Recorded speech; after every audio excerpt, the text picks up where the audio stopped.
আমরা তো শুনি যে ওরা অসুস্থ কেমন জায়গায় থাক এই মুসলমান তো বাপ দেশ সামনে মুসলমান এই একটা কুমন্ত্রণা দিয়ে দেয়।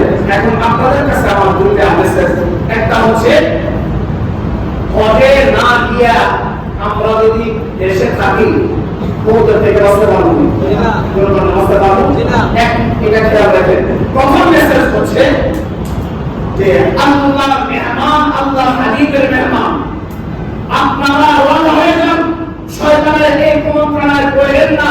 আল্লাহ আল্লাহ রাসূল যতদিন সেখানে থাকবেন ততদিন সুস্থতা নিয়ে আল্লাহ দান করবেন ইনশাআল্লাহ। তাতে কোনো সন্দেহ নাই। দেখবেন যে দাওয়াত করতে অনেক আরাম লাগতেছে, অসুস্থতা কাজ করে না, সাই করতে আপনার অসুস্থতা কাজ করে না, অন্যান্য জিনিস করতে অসুস্থতা কাজ করে না। এমন আল্লাহ অনেক নেতা আছে, আমার আমি গুনাহগারের সাথে হতে গিয়েছে, মার কবরের ডাকায় চলতে পারে না, কিন্তু কবরের মধ্যে হাত দিয়ে দোয়া করছে, সাই করছে। জিজ্ঞাসা করলাম এই ইসমিয়া কেন করলেন? তখন আল্লাহ উত্তরটা আমার কাছে খুব ভালো লাগছে যে হুজুর মরতে তো একদিন হবে, এখানে তুমি বলতে পারি আমার চেয়ে সৌভাগ্যবান আর কেউ হবে না। একটা জিনিস খেয়াল করেন, দুইটা কবরস্থানের নাম, একটা নাম হলো জান্নাতুল বাকি, এটা হলো মদিনা শরীফে, আরেকটা নাম হলো জান্নাতুল মুআল্লা, এটা হচ্ছে মক্কা শরীফে খানা কাবার সাথে যেটা, এটা হলো জান্নাতুল মুআল্লা। আর একটা হলো মদিনা শরীফে রাসূলের রওজায়ে আকদাসের সাথে যেটা, সেটা হলো জান্নাতুল বাকি। তো এক নম্বরের কথা হলো যার জন্য যাচ্ছি উনি মেহমানদারি করলে আমার অসুস্থতা সুস্থতা নির্ভর করে আমার মেডিসিনের উপর না, আল্লাহ রহমতুল্লাহ মেডিসিন নিয়ে যাবেন, এটাও আল্লাহর বিধান। নিজের অসুস্থতার মেডিসিন যা দরকার এগুলো নিয়ে যাবেন, কিন্তু সুস্থতা অসুস্থতা দেওয়ার মালিক কে? কে মালিক? আল্লাহ। তো আল্লাহ সুস্থতা দান করবেন। এখন বাকি রইল মৃত্যুর কথা। সৌদি আরবের যত বড় বাদশাহ হোক না কেন, জান্নাতুল মুআল্লাতে দাফন করার বিধান নাই। বাদশাহ বলেন এই দাফন জান্নাতুল মুআল্লাতে হইছে, জান্নাতুল মুআল্লাতে হয় নাই। কোন বাদশাহ দাফন জান্নাতুল মুআল্লাতে হয় নাই, জান্নাতুল বাকিতে হয় নাই। একমাত্র স্পেশাল বিধান হলো ওই কষ্ট করার সময়, তওয়াফ করার সময় কোন হাজী সাহেব যদি ইন্তেকাল করেন, ও বাবা ভাইরা, এটা তো তার শুনছি, তার দাফনটা হবে জান্নাতুল মুআল্লার মধ্যে।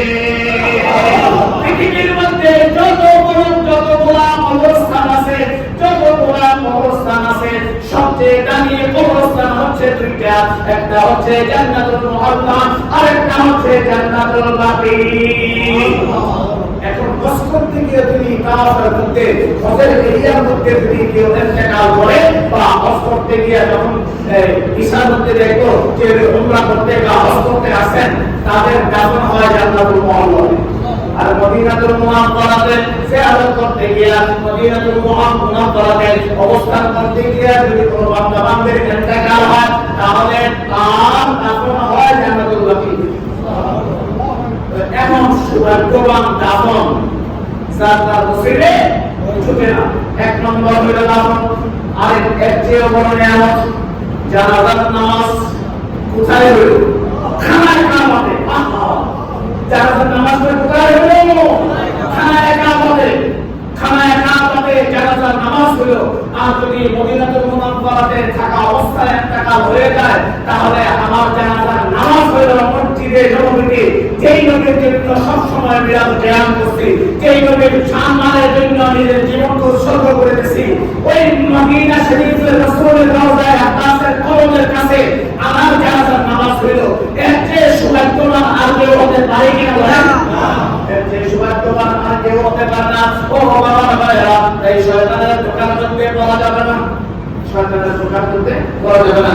আল্লাহ রাব্বুল আলামিন এই বছর যারা হজে যাচ্ছেন এবং জানেন সবাইকে হজ্জে মাবরুর করে সুস্থভাবে আল্লাহ রাব্বুল আলামিন সেখানে পৌঁছাইয়া হজের আরকান আহকামগুলো যথাযথভাবে আদায় করে আবার সুস্থভাবে আমাদের মাঝে ফিরে এলে আরো সেই দোয়া করি।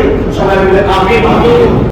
ওয়া আজওয়াজিহি ওয়া যুররিয়াতিহি ওয়া আহলি বাইতিহি ওয়া আউলিয়া'i উম্মতিহি ওয়া উলামা'i সুন্নতিহি আম্মা বা'দ। أيها الإخوة الأكارم، كما أن النبي صلى الله عليه وسلم قال في الحديث الشريف من أراد الحج فليعجل. وقال النبي صلى الله عليه وسلم في مقام آخر: إن الركن والمقام يقودان إلى يقود الجنة. طمس الله نورهما وله لم يطمس نورهما رضا بين المشرق والمغرب. واجب علينا أن نطيع الله ورسوله في كل حال وقال: اللهم وفقنا لما تحب وترضى بالقول والعمل بالقرآن والحديث الشريف.